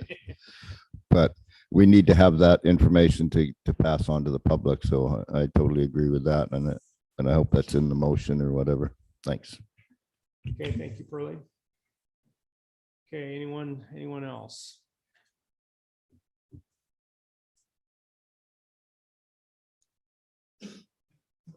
Probably need some sort of motion that we can give direction to the manager on going forward. If we want to, get, do as a suggestion and get someone over here to take a look at this thing, get us an idea on costs, and then move forward with contacting the state, explore our options there.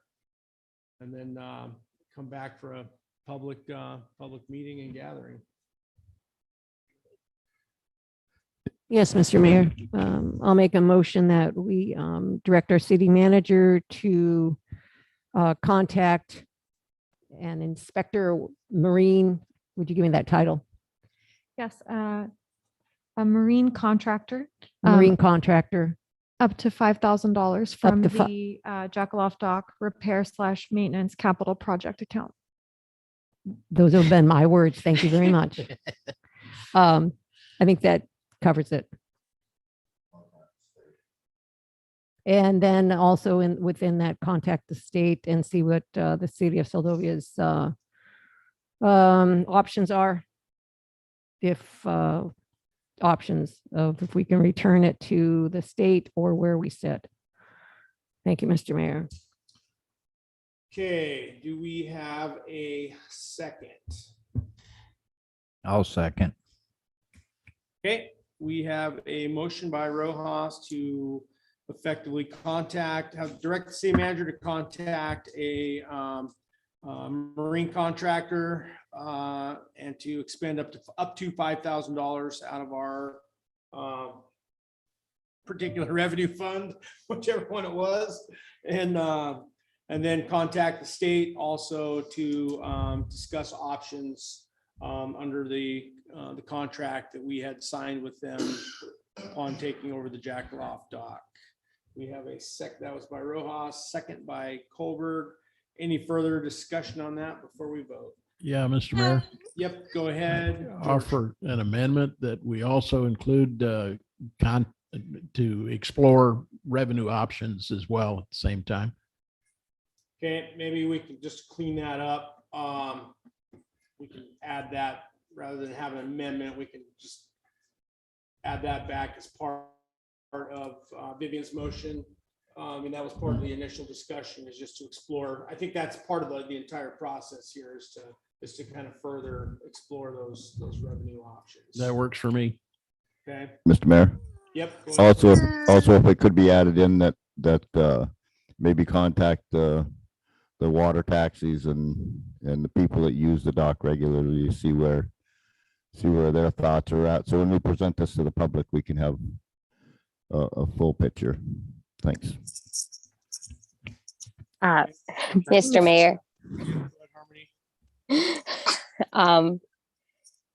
While we're all chiming in, as per not the one that we didn't complete, but the meeting before in July, when we come back to bring this to public and we're talking about like the big picture here, I would like us to include all the things that Layla has already comprised, all the things that my fellow council members have mentioned, but also the cost of insurance, those big ticket items that are a really key part of this picture. We keep getting this information kind of in drips and drabs. We keep going over the same topic of the money that we got. I think we all know that conversation. I kind of don't want to hear that again at council without, public input. I would like to see a comprehensive picture as per quotes on paper in line items to be presented to people. I mean, I will talk to people on the street every day, tumble in the face if I have to, with this information. If it just needs to be out there, it needs to be presented, our community needs to have a complete picture. Okay, thank you, Harmony. Yeah, and I think that's kind of what we're trying to get to here is with all these pieces and parts before we get back to a public meeting again. Vivian, did you have Yeah, some Mr. additional- Mayor, I didn't want to muddle the motion on the table right now. I think the motion, my sentiment of the motion is that we ask our city manager to move forward with getting the survey done, or the marine survey on the condition of Jackaloff, and then also find out what our options are with the state. And then once we get this bit of information, then we put this big picture together of what we're going to present to the public and to the city council, which everything that we talk about tonight, which Pearlie's comments, George Nathan's comments. Then I think the city manager knows that that's what we would like to have presented at our next big discussion on this. So to unmuddle this motion, I would just like to hold it to the 2 items unless council would like to change that. Thank you, Mr. Mayor. Okay, yep, no, I see where you're going with that. I think there's some formal actions that need to be accomplished here, and then there's some additional work that you can do behind the scenes to get to the same resolution that you're talking about and what you're talking about, George. You fine with that based on what we've got here? Rachel? Yes, through the mayor, the whole intent is just to provide more data to council, and of course, we'll take into account the revenue and exploring other options for public opinion for how the city, what support is out there to help the city continue to provide this service to the public. Yep. I think that's, John, you're okay with that second still standing? Yes. Okay.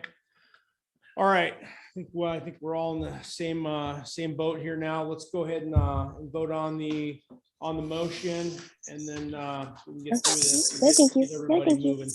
You can keep that. Yep. Rojas, Aye. Peyton. Aye. Nathan, Aye. Colberg, Aye. Morrison. Right? Okay, motion passes 5-0. All right, looks like we've got some positive direction here for the manager to start undertaking some information as this first long journey here in front of us on figuring out what to do with Jackaloff. Yeah, on the outside, it might seem simple, but obviously we all know it's not. And that contract will make it that much more convoluted. So to get through, and then of course, when we get some numbers in to see what kind of shape the stock is really in, that might be a real big eye opener for everyone. And certainly that will get the public's attention. All right, it looks like item M4, the harbor kiosk discussion, that's going to be postponed until September, until the season wraps up. City manager's report, none tonight. Informational items not requiring action, none. Executive session, none. Council and mayor comments concerning items not on the agenda. Rojas. Nope, just a big thank you. Everybody get out and enjoy the rest of this beautiful day. Thank you. Thank you. Peyton. Same. Thank you. Okay, Nathan. I think we should send a nice attaboy letter to KBBI. I don't know if any of the rest of us listened to KBBI during the tsunami, but they did just exactly what they said they would do. They reported about every 3 minutes with the official line, and they also gave the times when the wave was expected at every point along the way. They it was expected to be in Cold Bay at such and such a time, and when that time came and went, they came on the air and said, okay, we're still hearing the radio station playing music at Cold Bay. So that was informative. Same thing when it was supposed to hit Kodiak. They said, yeah, we've seen a wave. It's 11 inches high. It was just perfect. I mean, you could make good sound decisions based on their reporting and their getting the word out. Some people said they couldn't receive the radio station. You got to look on the AM band. You can't get the FM side of KBBI over here, or at least it's spotty. But the 890 on the AM band, they did a bang up job. Okay, thank you, George. Morrison. Yeah, just thank the staff. It was a great meeting. It's good to get this stuff taken care of. Thanks. Thank you. Yeah, just one other thing too. I know when I was like usual gone when something crazy happens down here. And my wife called me and, so the first thing I did is obviously jump on tsunami.gov. That's where I go. And it's a little convoluted on there. You have to hover on that map and then you click on it. And there's another drop down to actually get to the meat of what you're looking for what the tsunami information is particular for what's going on here. And then under that series of drop downs, and then you have to go back and refresh every couple minutes if you want to see. So it was a series of bulletins that they put out. Bulletin number 1, there's been a tsunami, and then 25 minutes later it was number 2, yada yada, and then there's the whole schedule of the anticipated when the wave is supposed to hit, starting all the way from the chain all the way to Prince William Sound, and you have to keep going on that. And it was just most people, unless they have the time to dig, they won't find it. But interestingly enough, I did go to KBVI online as well instantly after that too, and they had the first update right posted with the photos and everything right on their website too. So that was super easy. KBVI.com. It was super simple. Problem is they maxed out their website very early in the ordeal, so you couldn't get on because they had so many people on the website. Interesting. Okay. But you can listen. You got exactly the same thing if you listen to the AM side of the radio. Okay. It was Interesting. outstanding. Interesting. Well, good. All right. Mr. Mayor, Yep. Heidi? I don't know if he wants me to point this out on this, but I do believe we missed Mr. Colbert's comments. Did we not get Mr. Colbert's comments? Did we skip past him? Okay. John. Thank you, ladies, for all your hard work. We can't do it without you. Thank you. All right. Thanks, John. Okay. Next meeting will be on August 9th, which is another week from today at 6 p.m. We'll look for a motion to adjourn. Can I get one more thing in? Sure. I see something here about the new principal asked us to invite him to the next council meeting. Wasn't that in an email that was promulgated from Heidi, maybe? Yeah. So are we going to invite him to the meeting? That was my question. I think it's a good idea. Yeah, go ahead, Rich. I'll let you. Through the mayor, definitely. Okay, thank you. Okay, we'll look for a motion to adjourn. Move to adjourn. Second. Okay, motion to adjourn. We have a second. Any objections? Okay, we are adjourned. Thank you, everyone. Oh, watch the flag. Jeez. Am I a member? No. Yeah. Yeah, I should do that. I will do that. Yeah,